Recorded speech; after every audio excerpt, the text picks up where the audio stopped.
caméra juste pour remercier. Et puis c'est pas Antoine Joda qui m'a révélé quoi que ce soit. Tout ce que je veux dire, c'est là-dedans. Il suffit de chercher, un peu étudier, puis ce sont des choses simples. Qu'est-ce qu'il y a après la mort? Un athée, après la mort, il peut dire il n'y a rien. Il n'y a rien parce qu'il ne croit pas à une vie après la mort. Il n'y a rien. Maintenant, en tant que croyant, nous, on sait qu'il y a quelque chose après la mort. Mais quoi et comment ça se passe? C'est là qui est intéressant. Alors, la seule chose qu'on peut faire, c'est chercher dans la Bible qu'est-ce que la Bible nous dit sur ce sujet.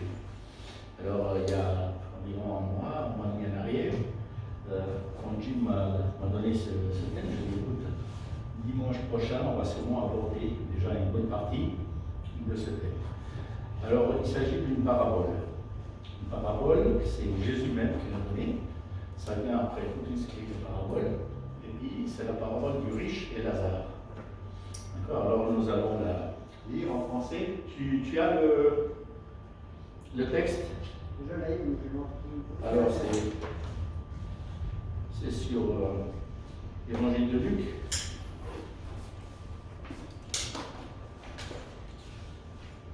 Chapitre 16, du 19 au 31.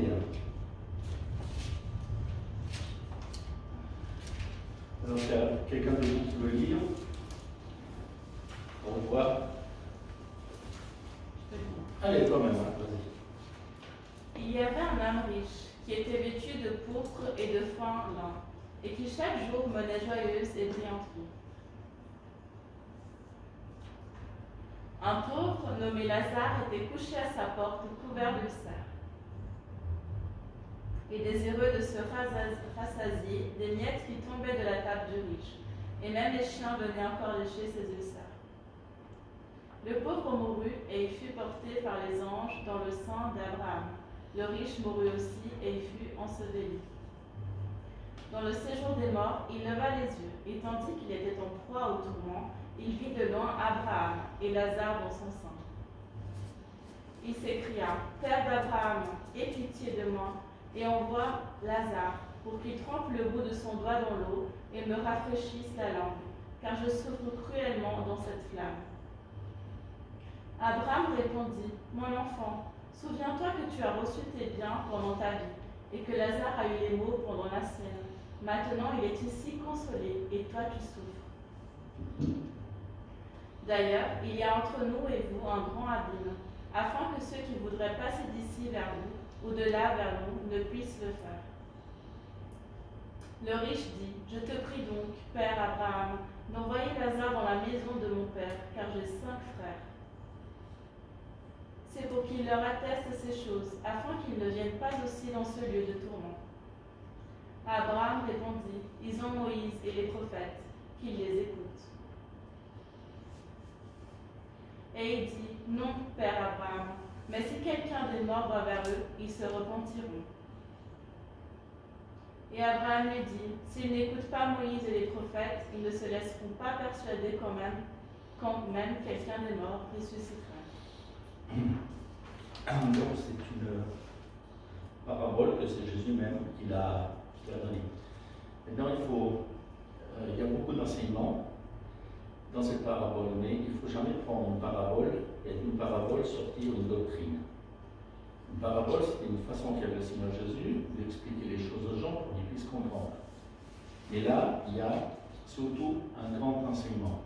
Mais par rapport au thème qui me concerne, on va expliquer tout ce qui était le riche. Lazare, on sait que ce riche, il manquait de miséricorde. D'accord, il vivait dans l'opulence, il faisait un grand banquet. Lazare, il était plein d'ulcères, il était un miséreux, et puis les deux meurent. Mais très souvent, il y a même des croyants qui pensent que quand un chrétien meurt, on tombe dans un sommeil. On tombe dans un sommeil jusqu'au jour que le Seigneur ne vient pas prendre son église, ou bien dans la deuxième venue. Ils pensent qu'on dort, qu'on est dans un état pas conscient. Là, le Seigneur Jésus, en tout cas, nous dit non, non, non. Ils sont morts tous les deux, et puis on voit qu'ils sont dans un état conscient. conscients. Et puis, par rapport à ce qu'ils ont vécu, d'ailleurs, les riches, par rapport à ce que tu as vécu avant, maintenant tu souffres, et Lazare, qui avait beaucoup souffert, maintenant il est dans le sein d'Abraham. Cette parabole, il faut dire que Jésus, à ce moment-là, il ne parlait pas à des chrétiens. Il ne parlait pas des chrétiens, il parlait à des juifs. D'accord? Donc, on voit qu'au moment de la mort, on dit que les anges ont pris Lazare, ils l'ont mis dans le sein d'Abraham. Il y a certaines versions, par exemple, la version à laquelle j'ai pris de la Bible, c'est la version qui est actualisée, ils disent auprès d'Abraham. Non, c'est au sein d'Abraham. Le sein d'Abraham, c'était l'endroit où les justes étaient portés après leur mort, dans le sein d'Abraham. Tandis que, on voit que le riche, quand il est mort, il a été porté dans le Hadès. Le Hadès, c'est l'antichambre de l'enfer. L'antichambre. Après le Hadès, où il souffre déjà, parce qu'on voit que le riche est en train de souffrir. On voit qu'après ça, il y a vraiment la mort, il y a le lac de feu, etc. Mais non, autant le riche que Lazare, quand ils sont là, ils attendent une résurrection qui aura lieu, autant pour Lazare, autant pour les chrétiens, que pour les impies, comme c'était ce riche. Chose à tenir en compte, c'est une parabole. Et depuis une parabole, je dis, c'est pas tellement bien de sortir des dogmes et des doctrines. Par contre, il y a des commentateurs qui parlent après la mort d'un état intermédiaire. L'état intermédiaire, c'est depuis la mort physique jusqu'au moment de la résurrection. Alors, il y a selon moi que je pense que pendant ce temps-là, nous n'avons pas un corps physique. Nous sommes des âmes qui sont auprès du Seigneur, mais pas avec un corps physique. Mais si tu prends cette parabole et tu la prends comme vérité, même si c'est Jésus qui l'a dit, il dit oui, mais lui, machin, il avait soif, hein, il voyait, d'accord? Donc, ils avaient un corps qui était transitoire. Pendant cette période, ils avaient un corps qui n'est pas celui de la résurrection, n'était pas celui quand ils sont morts, mais ils avaient un corps. Là, c'est extrapolé. Pensons que c'est une parabole. Jésus l'avait donné pour que les gens comprennent. D'ailleurs, le sens de cette parabole, par rapport au thème de ce soir, c'est dire, après la mort, nous sommes conscients. Il n'y a pas de sommeil. Pour le chrétien, il meurt, il va directement à la présence de Jésus. La preuve, c'est que Jésus, même quand il est sur la croix, d'accord, il ne dit pas au, comment s'appelle le bandit, le malfaiteur qui est mort avec lui, il ne dit pas, bon, maintenant tu vas mourir, parce qu'il dit, Seigneur, pense à moi quand tu seras dans ton règne. Jésus ne lui dit pas, bon, maintenant tu vas dormir tranquille, un jour tu vas ressusciter. Non, Jésus lui dit, de vrai, je te dis, qu'aujourd'hui, tu es avec moi au paradis. Donc, il dit déjà, tu vas être conscient, tu ne vas pas être dans un état de sommeil, un état d'inconscience. Et puis là, par contre, au niveau de la parabole, où il y a des extrapolations, c'est qu'on voit que le riche, il était dans l'Hadès, et puis de là, il voyait Abraham et Lazare. Ça, c'est quelque chose qui est nulle part dans la Bible. C'est marqué que quand on meurt, si on est avec Jésus, on est en train de voir ce qui passe aux enfers, on est en train de voir ce qui se passe ailleurs. Ça, c'est pour l'enseignement de cette parabole qui nous dit il y a un état qu'une fois qu'on est mort, quand on meurt, soit on est avec le Seigneur, soit on n'est pas avec le Seigneur. D'ailleurs, il dit si on fait que Lazare puisse aller à mes frères pour qu'ils se repentissent, tout ça. Et Jésus dit non, non, non, pas Jésus. Abraham lui dit non, non, mon fils. Non, mon fils. Ils ont eu le temps. Au moment de la mort, ils vont venir là, ils vont savoir pourquoi ils souffrent. Ils vont savoir qu'est-ce qu'ils ont choisi pendant leur vie. Maintenant, ça c'est le sens de cette parabole.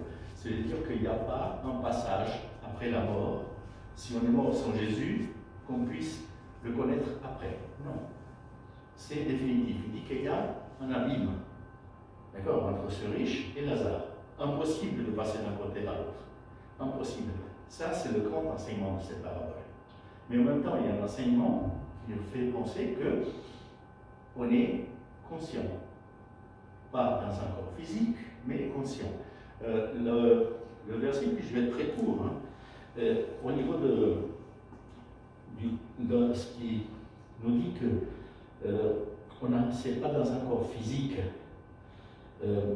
Déjà, dans Apocalypse, je vais vous donner le passage. Dans Apocalypse, il y a Jean qui. Apocalypse 6,9. C'est Jean qui dit dans l'Apocalypse, il dit, je lis sous l'autel l'âme de ceux qui avaient été mis à mort à cause de la parole de Dieu et à cause du témoignage qu'ils avaient rendu. Là, dans le verset, il dit qu'il avait vu des âmes. Il n'a pas vu les corps, il a vu des âmes. Donc c'est un verset déjà dans le Testament qui nous dit qu'il n'y a pas un corps physique transitoire. Il a vu des âmes de ceux qui étaient morts à cause de leur témoignage. Il était déjà avec Jésus. Et puis, une autre chose, c'est qu'on voit que 2 Corinthiens 5, du 6 au 8, c'est Paul qui dit, nous sommes donc toujours pleins de confiance, et nous savons qu'en demeurant dans ce corps, nous demeurons loin du Seigneur, car nous marchons par la foi et non par la vue. Nous sommes pleins de confiance, et nous aimons mieux quitter ce corps et demeurer auprès du Seigneur.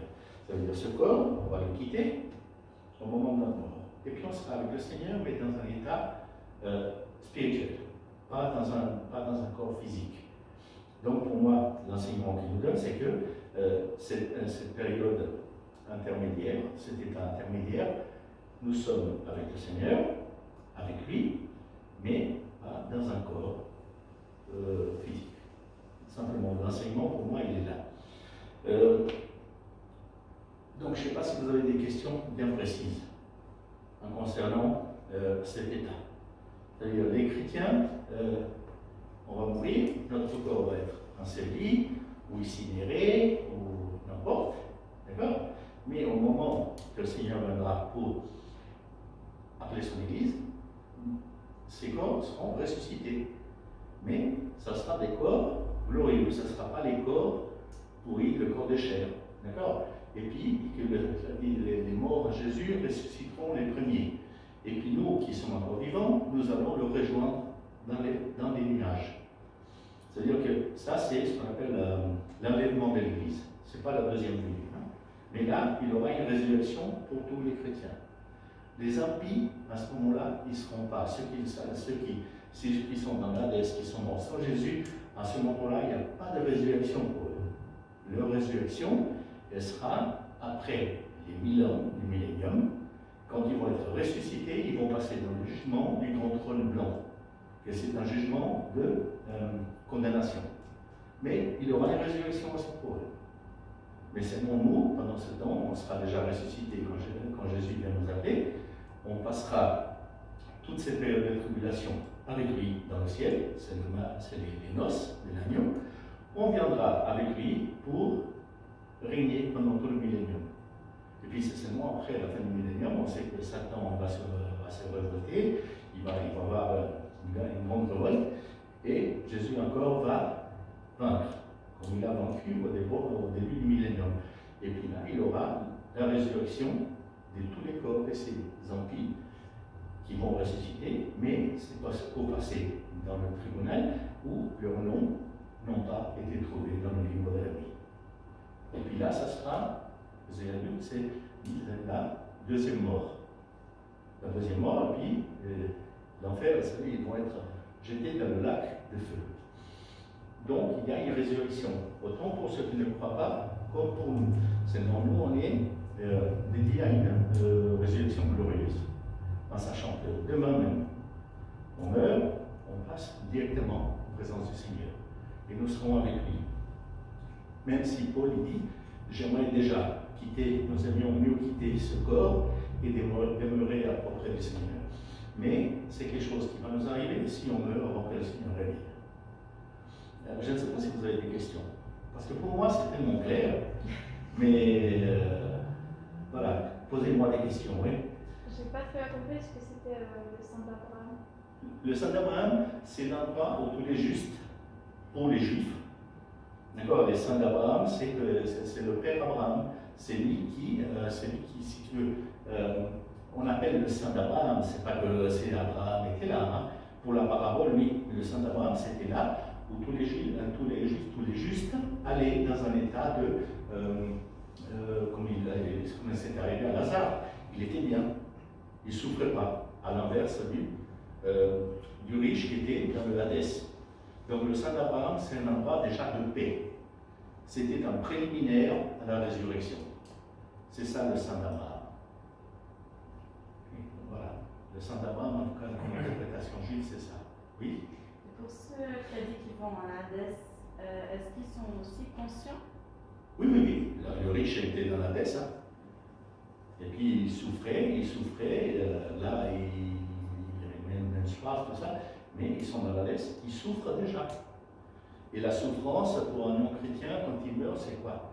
Qu'il sait qu'il n'a plus une deuxième opportunité, et puis la souffrance, c'est être séparé de Dieu. La souffrance, c'est être séparé de Dieu. Et puis c'est ça pour moi le grand enseignement de cette parabole. Mais en même temps, si c'est Jésus qui nous dit qu'il parlait une fois mort, qu'ils étaient là, ils étaient conscients, moi je pense aussi qu'on est conscient après notre mort. Il n'y a pas un état de sommeil, et puis il n'y a pas un corps provisoire, comme certains commentateurs qui parlent de ça. Maintenant, pour moi, j'ai fini. Je ne vais pas plus loin. Parce que je ne vois pas quoi d'autre comme question. Oui, vas-y. C'est intéressant, je veux dire que on est conscient, justement, dans le sein d'Abraham. Oui. Mais nous, on ne sera pas au sein d'Abraham. Hein? Non, nous, on sera avec Jésus. Okay. Parce que quand il dit la parabole, l'Église n'existe pas encore. Jésus n'est pas mort, n'est pas ressuscité. Il est en train de parler à des Juifs. Tandis que nous, chrétiens, maintenant, quand on meurt, on ne va pas dans le sein d'Abraham. On va en présence du Seigneur. Et du coup, qui ira au sein d'Abraham? Le sein d'Abraham, c'est tous les Juifs qui sont morts avant que Jésus ressuscite. Ah, d'accord, ok. Du coup, ça veut dire que si maintenant je meurs, je vais aller auprès de Jésus. Tu vas auprès de Jésus. Et je serai avec ma conscience. Mais oui, tu seras conscient. C'est-à-dire que je pourrais me souvenir de la vie que j'ai vécue. Ça, il n'y a pas de révélation, mais je crois que Jésus n'a jamais dit qu'on va oublier.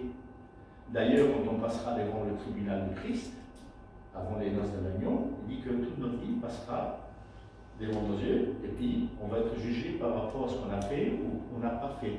Donc, si on n'a pas de mémoire, c'est impossible qu'on reconnaisse les bonnes et les mauvaises choses. D'accord? On sera conscient. Maintenant, on voit il nous dit dans la parabole que le riche, il voyait Abraham et Lazare au fond. Ça, c'est quelque chose qui ne concerne pas la parabole, nulle part dans la Bible. C'est marqué que si on est avec Jésus, qu'on puisse voir qu'est-ce qui se passe ailleurs. Il n'y a pas de révélation. Si ça se fait, en tout cas, il n'y a pas de révélation. Voilà. Oui. J'ai pas trop compris la phase entre quand Jésus il vient chercher l'église et Oui. après il y a quelque chose entre deux et après il retourne. Oui, justement, ça mériterait une étude. Hein, parce qu'il y a ce qu'on appelle l'enlèvement d'église. D'accord, à un moment donné, Jésus il va venir. C'est ce qu'on appelle l'enlèvement. C'est un événement qui n'a pas de signe prémonitoire. D'accord, ça peut arriver dans 5 minutes. Il n'y a aucun signe prémonitoire. Il n'y avait qu'un signe. Parce qu'au moment que Jésus il vient, qu'il prend ses enfants qui sont encore en vie, et puis que ceux qui sont morts non chrétiens vont avec lui, à ce moment-là commence une période qui donne lieu à ce qu'on appelle la tribulation, la grande tribulation. C'est une période de 7 ans. Elle est marquante, cette tribulation, parce que c'est la 70e semaine du prophète Daniel. Elle est marquante.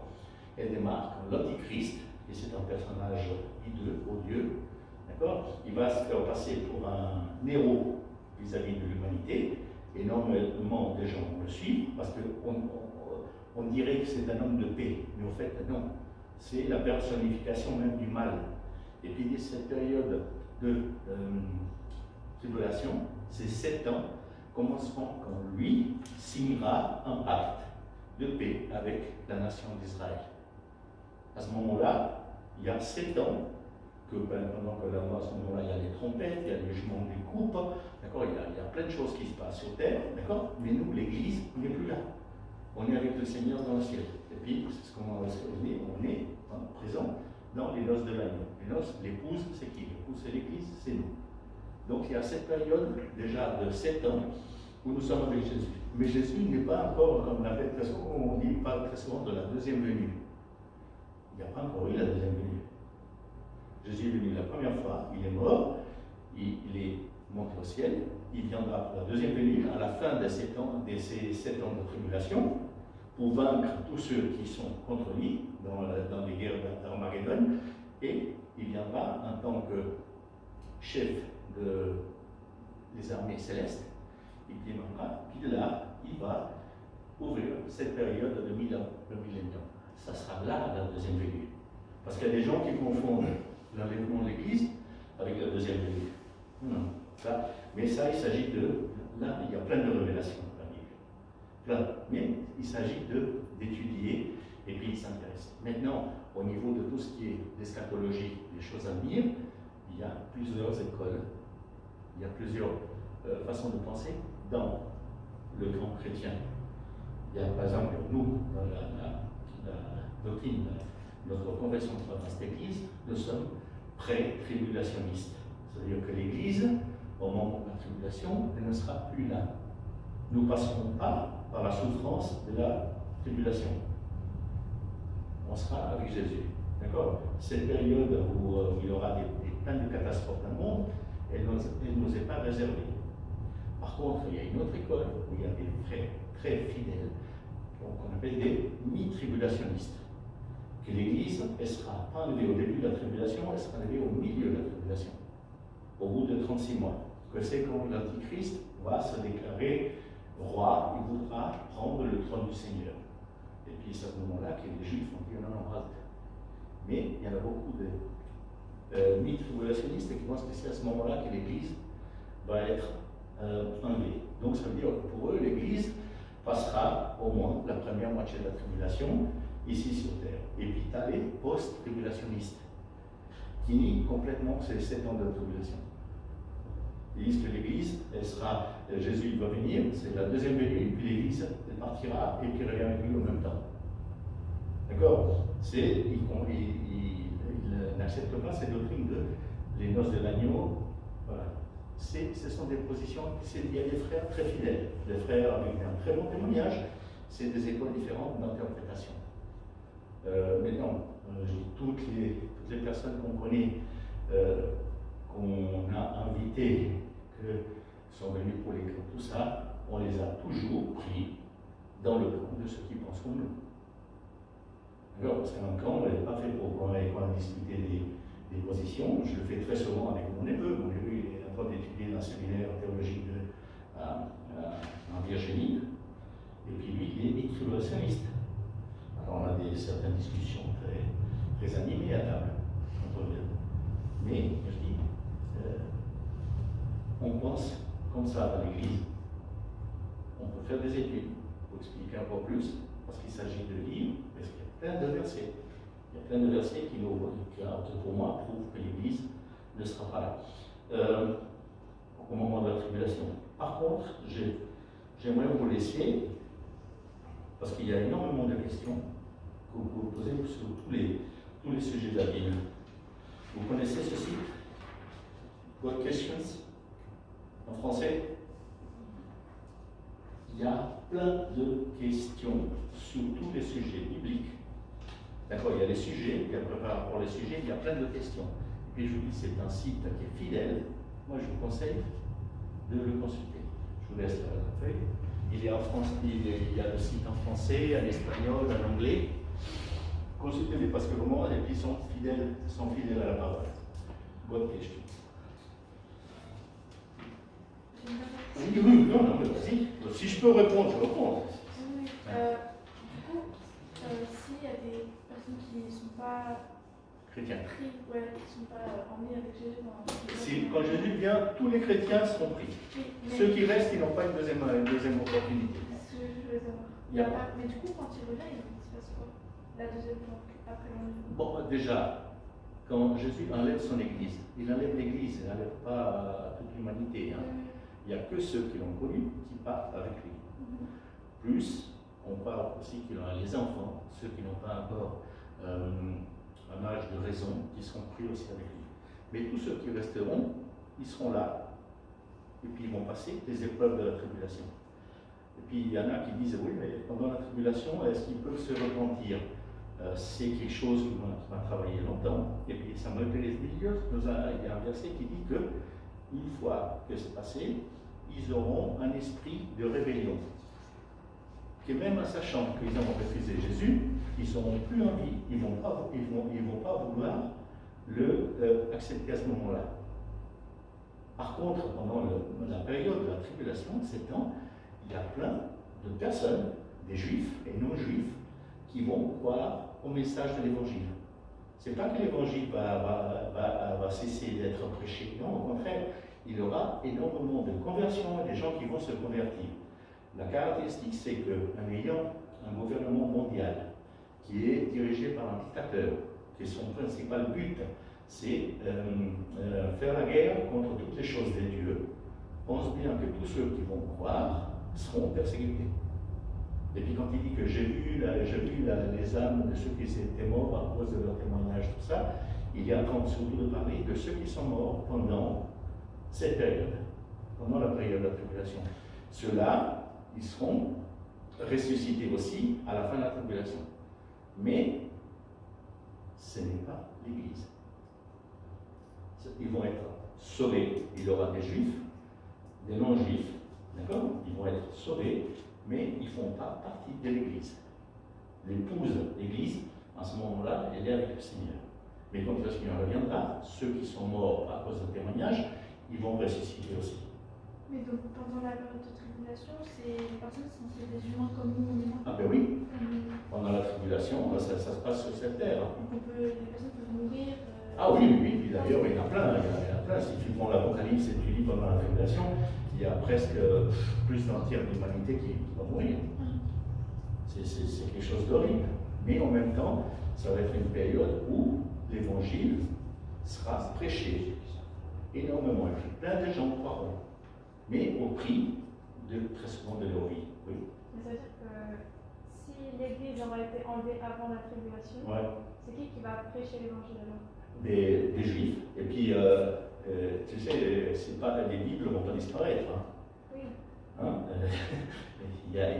Les Juifs, c'est les premiers, ceux qui ont refusé Jésus. D'accord? Encore aujourd'hui, ils refusent Jésus. À un moment donné, c'est eux qui vont être les principaux prédicateurs de la parole. Quand on parle des 144 000 dans l'Apocalypse, qui ne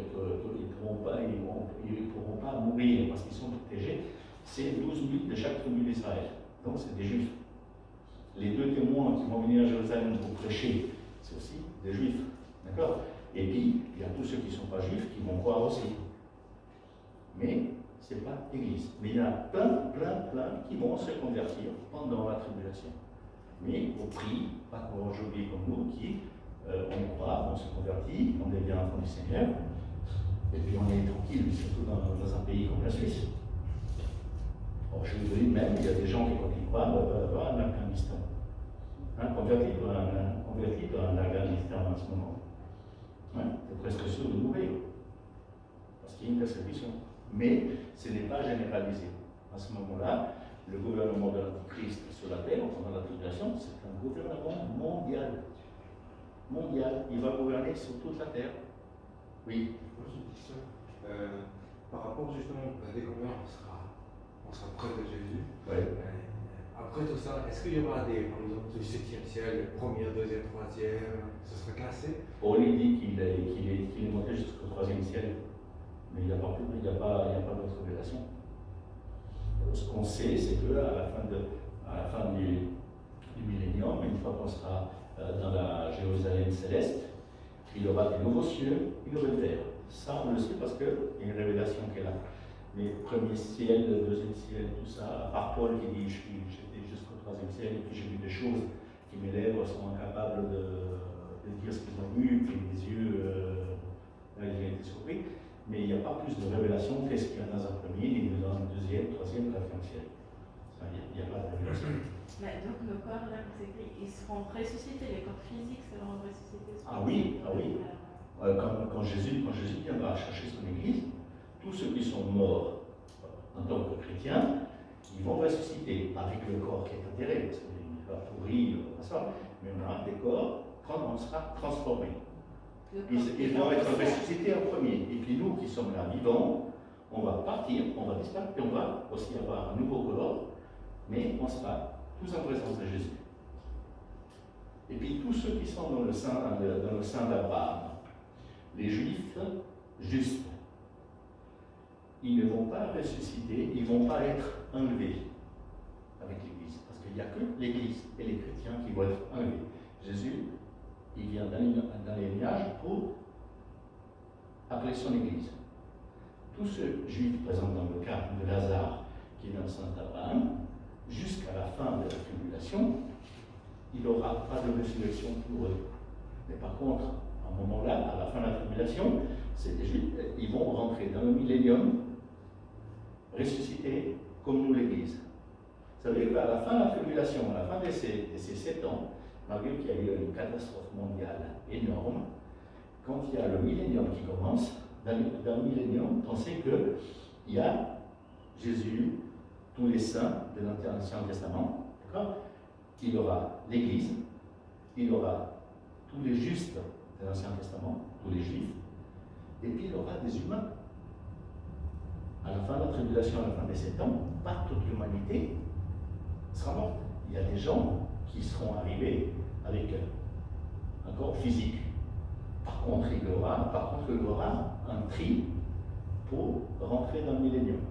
Mais dans le millénium, pensez qu'il y a certaines conditions. La base du jugement, c'est les brebis et les agneaux. D'accord? Il y a des séparations déjà dans le peuple d'Israël. Partout Israël sera sauvé. Et puis Jésus dit, j'ai souffert, j'ai eu soif, tu m'as donné à boire, donc rentre dans mon repos. C'est-à-dire que dans le millénium, au départ du millénium, il y a l'Église, nous, avec les corps transformés, ressuscités. Il y aura ceux qui étaient les saints de l'Ancien Testament, aussi ressuscités. Là, il n'y a plus de problème. Mais par contre, ceux qui rentrent avec un corps physique dans le millénium pensent qu'ils rentrent avec un corps qui peut pécher. Il aura du péché pendant le millénium. Seulement, il aura beaucoup moins parce que Jésus est là, les gens vont savoir qu'il y a justice, Dieu règne, l'Antichrist n'est plus là, tout ça, mais il nous dit qu'à la fin du millénium, Satan qui a été enchaîné, il va être libéré. Et puis il va tromper plein de gens. Plein. S'il n'y avait pas des gens qui pourraient encore pécher, il n'y aurait pas de raison. Et puis il y a des passages dans l'Apocalypse qui dit que le pécheur dans cette période-là, il vivra plus de 120 ans. Mais il dit le pécheur, il aura du péché pendant le millénium. Pas ceux qui vont entrer, mais pensez que 1000 ans, tu as beaucoup de temps pour plusieurs générations. Peut-être pas la première génération, mais la deuxième, la troisième. Ça, à un moment donné, il y a certains qui vont oublier qu'ils sont dans une terre de paix, parce que là, c'est Jésus qui règne. Pendant la tribulation, c'est l'Antichrist qui a régné. Une fois qu'il est vaincu, que le millénium commence. Et puis le millénium, ce n'est pas une période abstraite, hein. Ce sont 1000 ans, vraiment 1000 ans. Hein? Parce que là aussi, encore au niveau de l'interprétation, nous avons des millénialistes, savez-vous, qui pensent que le millénium, c'est une période de temps réel où le Seigneur va régner. Et puis, tu as des amillénialistes qui pensent que le millénium n'existe pas. Et puis, il y a d'autres qui pensent que le millénium, on est en train de le vivre maintenant, à ce moment sur Terre. Maintenant, on sait que le millénium, c'est une période de paix dans toute la Terre. Est-ce qu'on peut dire qu'on vit une période de paix? Hein? ils pensent qu'il y aura pendant ce temps-là, qui disent que le millénium est en train de se passer, que l'Église est une Église triomphante. Est-ce que vous pensez que l'Église, en ce moment, avec tout ce qui se passe au terre, c'est une Église qui est triomphante? Non.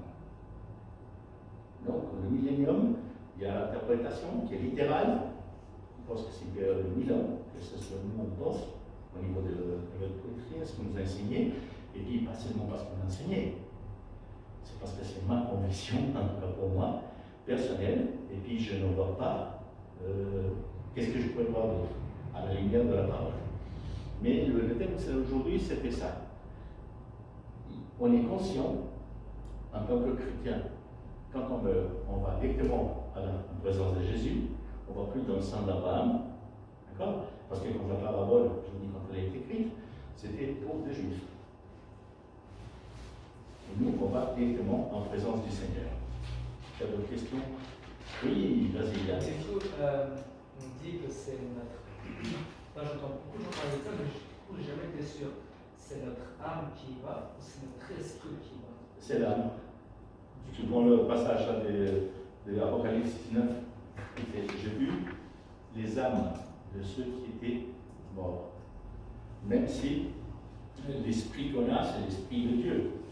C'est notre esprit, mais l'âme est immortelle. C'est quoi la différence Ah, entre l'âme et l'esprit? Là, tu me poses une question qu'il faudra que j'étudie beaucoup. D'accord? Mais je sais que le corps est fait de âme, corps et esprit. Et seulement l'esprit, à un moment donné, l'esprit de Dieu vit en nous. Hein? Et puis l'homme aussi a son esprit. Pour moi, l'âme et l'esprit, ça va assez ensemble. Mais l'âme, c'est elle qui va en présence du Seigneur. Ça nous définit plus du coup là. Oui. Ah, merci. Ah oui. Je pense que quand on sera en présence, maintenant on dit nous sommes le temple du Saint-Esprit. Le Saint-Esprit vit en nous. Quand on sera en présence du Seigneur, lui-même il est Dieu, est-ce qu'on a besoin d'avoir le Saint-Esprit en nous? Plus tellement à ce moment-là. Et par contre, nos âmes, oui, nos âmes seront en sa présence. Moi je vous en dis parce que c'est un thème qui est très intéressant. L'eschatologie, l'eschatologie, les choses à venir. Et puis il faut se faire une idée, chacun de vous, par rapport à ce que la Bible révèle. Parce que c'est un thème très très très intéressant.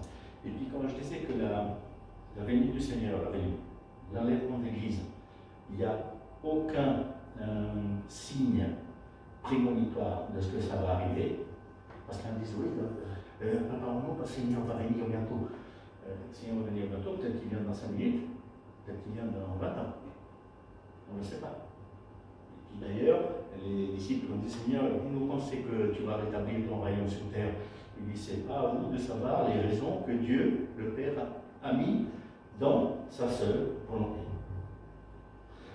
Par contre, il y a eu un signe prémonitoire qui, avant ce signe-là, il n'aurait pas pu avoir un enlèvement de l'Église. La nation d'Israël, parce que l'Antichrist, le début de la tribulation commence quand l'Antichrist signe le pacte avec la nation d'Israël. Et date de quand la nation d'Israël? L'État d'Israël, 1948. Avant, il n'y avait pas une nation d'Israël.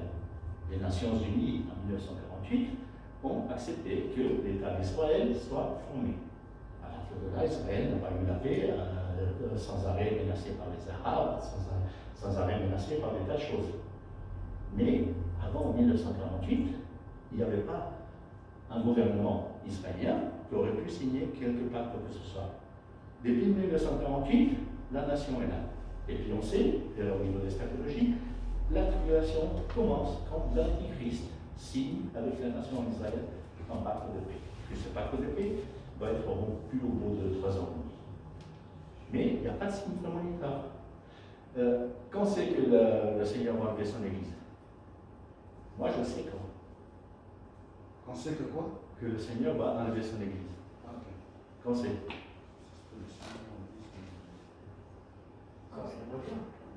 Quand le dernier des chrétiens se sera converti. Une fois que l'Église est complète, le Seigneur n'a pas raison de retarder sa venue. C'est pour ça que nous ne pouvons pas nous ne pouvons pas dire le Seigneur va venir tel moment. Par contre, en prêchant l'évangile, en faisant que les gens, que le Seigneur fasse que les gens croient. Une fois que le nombre est complet, le Seigneur va enlever son Église. Mettons que ce nombre n'est pas complet, prêchons l'évangile. Ça veut dire qu'on peut accélérer ou bien on peut retarder la venue du Seigneur, mais il va venir. L'Église va être enlevée. Mais par contre, ça dépend beaucoup de nous, si ça va être avant ou bientôt ou très tard. Ça veut dire que Dieu a compté tous les chrétiens vont être sauvés en fait. C'est ce que tu en dis. C'est la totalité de l'Église. Quand la totalité des chrétiens sera sauvée, le Seigneur va l'amener, si l'Église est déjà complète. Je n'ai pas très bien compris, tu avais dit le sang d'Abraham. Le sang d'Abraham, tu as dit que c'était pour les Juifs, et puis pour les autres personnes, c'était auprès de Jésus. Alors ma question Non. Auprès de Jésus, c'est une fois que tu meurs en tant que chrétien. Ouais. Tu vas auprès de Jésus. C'est plus tu ne vas pas plus dans le sang d'Abraham. Le sang d'Abraham, c'est actuel, d'accord? C'était les Juifs justes qui étaient décédés. Ils allaient dans le sang d'Abraham. Mais depuis que Jésus est ressuscité, le sang d'Abraham n'a pas de sens pour nous. Nous, on va en sa présence. Mais le terme, le sang d'Abraham, c'est un terme rabbinique qui a été inventé par les rabbins, que, en fait, ça veut dire le paradis. En fait. Si tu veux, une antichambre du paradis. Ouais. Parce que dans le paradis, on aura un corps physique transformé, tandis que là, c'est par contre, on voit que Lazare, il était dans le sang d'Abraham, mais il ne souffrait plus. Il était dans un état plaisant, chose qui n'était pas avec le riche dans l'Hadès. Mais le sang d'Abraham pour nous chrétiens n'a plus de sens. Jésus, par contre, il n'a pas dans sa parabole. Pourquoi? Parce qu'il parlait des Juifs. Il ne dit pas qu'il y avait cette notion. Le sang d'Abraham, c'est une notion d'un état après la mort. Ce n'est pas qu'il y a un endroit qui s'appelle le sang d'Abraham. Ce n'est pas forcément Abraham qui sera là-bas. Ils appellent le sang d'Abraham. Abraham, c'est le père de la nation juive. On dit que ces gens-là, une fois qu'ils sont morts, ils vont dans le sang d'Abraham. Ils auront la paix là-bas. Tandis que nous, on passe directement en présence du Seigneur. Parce que ceux qui sont dans le sang d'Abraham, au niveau, quand il y aura l'enlèvement, ils ne vont pas être enlevés. Parce qu'ils ne font pas partie de l'Église. Il n'y a que l'Église qui va être enlevée. Ceux qui sont morts en tant que chrétiens, et puis les chrétiens qui sont encore vivants. Ceux qui sont dans le sang d'Abraham, ils ont la paix jusqu'à la résurrection, qui est juste au début du millénium. S'ils ne font pas partie de l'Église, c'est qui alors? C'est ceux qui sont dans le sang d'Abraham. Oui, il y a plein de juifs qui sont. Job, il fait partie de l'Église? Job, par exemple. Il n'était pas à ce moment-là. Il n'était pas. C'était avant, Job. Oui, mais Job, il fait partie de l'Église? Je te dis, le terme sang d'Abraham, c'est en fait. C'est tout ce qu'il y a avant l'Église. C'est ce qu'il y a avant l'Église. Oui, mais c'est pour expliquer que c'est le paradis, justement. Oui, si tu veux, c'est une préchambre du paradis, mais pas pour les chrétiens. Les chrétiens, on part avec Jésus depuis le moment que l'Église existe. D'accord? L'Église existe depuis quand? Depuis la Pentecôte. À ce moment-là, quand un chrétien meurt, il passe directement en présence du Seigneur, Jésus. Et puis il dit que nous sommes déjà avec lui, nous sommes déjà en train de régner avec lui. Mais ceux qui sont dans le sang d'Abraham, c'est tout ce qui était avant l'Église. Tous les patriarches, Jacob, Isaac, Abraham même, il est où? Il est dans le sang d'Abraham. Tous les justes, tous les saints de l'Ancien Testament, ainsi dire, ils sont dans le sang d'Abraham.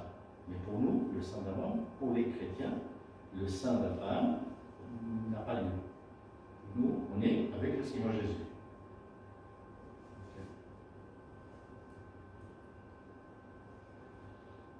J'espère que je n'ai pas dit trop de bêtises. Surtout c'est filmé. Après, je ne peux pas revenir en arrière. Mais en tout cas, je vous encourage. Parce qu'il y a plein de questions sur l'eschatologie dans ce site-là. Consultez-le, surtout qu'il est dans la langue que vous aurez choisie. Hein? Good questions. Et deuxième chose, lisons la parole. Parce que ce que j'ai dit là ça, par rapport à ce que je fais, c'est des choses qui sont révélées. Donc j'ai aucun message, aucune nouvelle spécialement. Je ne suis pas prophète, je ne suis pas apôtre, je ne suis pas devin. Tout ce que je dis, c'est que ce sont des choses qui sont là. Voilà, je vous remercie. Il y a encore des questions? Parce que vous m'embarrassez beaucoup avec vos questions. C'est le but. Ah, c'est le but. En tout cas, merci. Merci à toi. Merci à vous. Ah, voilà, super. Bah, c'était un super message. Hein.